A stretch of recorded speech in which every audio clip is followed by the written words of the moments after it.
എല്ലാവർക്കും നമസ്കാരം. ഇന്ന് ഈ വീഡിയോ ചെയ്യുന്നത് Mulayankavu arts and sports club എന്ന് പറയുന്ന ക്ലബ്ബ് മാസ്ക് എന്ന് ചുരുക്കപ്പേരുള്ള ഒരു ക്ലബിനെ ഹമാസ് ആക്കി മാറ്റിയ ഒരു വർഗീയ പ്രചരണത്തിൻ്റെ ഒരു വീഡിയോ കാണുകയുണ്ടായി.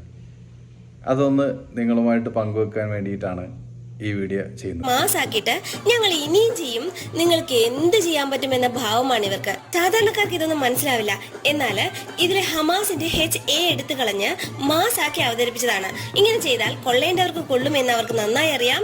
അതുപോലെ ലീഗലിയോ അല്ലെങ്കിൽ മറ്റു തരത്തിലുള്ള വിമർശനങ്ങൾക്കോ തെളിവില്ല എന്നും അവർക്കറിയാം. അതാണ് ഈ അഹങ്കാരത്തിന്റെ കാരണം. പാലക്കാട് പള്ളി നേർച്ചയില് ഹമാസ് തീവ്രവാദികളുടെ ഫോട്ടോയാണ് ആനപ്പുറത്ത് എഴുന്നള്ളിച്ച് വിമർശനം നേരിട്ടത് എങ്കിൽ ഇപ്പോ ഹമാസിനെ മാസാക്കി എഴുന്നള്ളിച്ചു.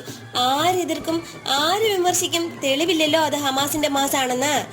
സംഘികൾക്ക് പൊള്ളു എന്ന് അവർക്ക് നന്നായി അറിയാം. കാരണം സംഘികളാണല്ലോ തീവ്രവാദത്തെ എതിർക്കുന്നത്. പക്ഷേ ഇതൊക്കെ മനസ്സിലാക്കുന്ന ഓരോ വ്യക്തിയും രാജ്യത്തിന് വേണ്ടി സംഖ്യയായി മാറിക്കൊണ്ടിരിക്കുന്നു എന്നിവർ അറിയുന്നില്ല. പാലക്കാട് നേർച്ചയോടുകൂടി ഹമാസ് എന്ന ധൈര്യപൂർവ്വം വെക്കാനുള്ള ഇവരുടെ നട്ടില് നമ്മൾ ഒടിച്ചു കളഞ്ഞു എന്നതിന്റെ തെളിവാണിത്. അപ്പൊ വീണ്ടും സംഖ്യകൾക്ക് അഭിമാനിക്കാം. ജയ് ഭാരത്. പൊന്നാര ചെങ്ങായിമാരെ, എങ്ങനെയാണ് ഇവർ വർഗീയ പ്രചരണം നടത്തുന്നത് എന്നുള്ളത് മനസ്സിലായില്ലേ? ഒരു നാട്ടുപ്രദേശത്തെ ഒരു ക്ലബ്ബ് നിങ്ങൾ നോക്കുക, അതിൻ്റെ ഒരു ജേഴ്സിയാണിത്.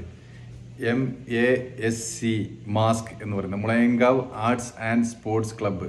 കഴിഞ്ഞ 10 വർഷമായിട്ട് ഒരു രാഷ്ട്രീയ പ്രശ്നങ്ങളോ ഇല്ലാതെ, മതപരമായ പ്രശ്നങ്ങളില്ലാതെ നാട്ടുപുറത്ത് ചെറിയ യുവാക്കൾ ചേർന്ന് ചെറിയ കലാപരിപാടികളും സ്പോർട്സ് മറ്റ് അനുബന്ധ പരിപാടികളും സാമൂഹ്യ പ്രവർത്തനമൊക്കെ നടത്തുന്ന ഒരു ക്ലബിനെ, അതിനെയാണ് ഇങ്ങനെ ഹമാസായിട്ടും ഒക്കെ ചിത്രീകരിച്ചുകൊണ്ട് പ്രചരണം നടത്തുന്നത്.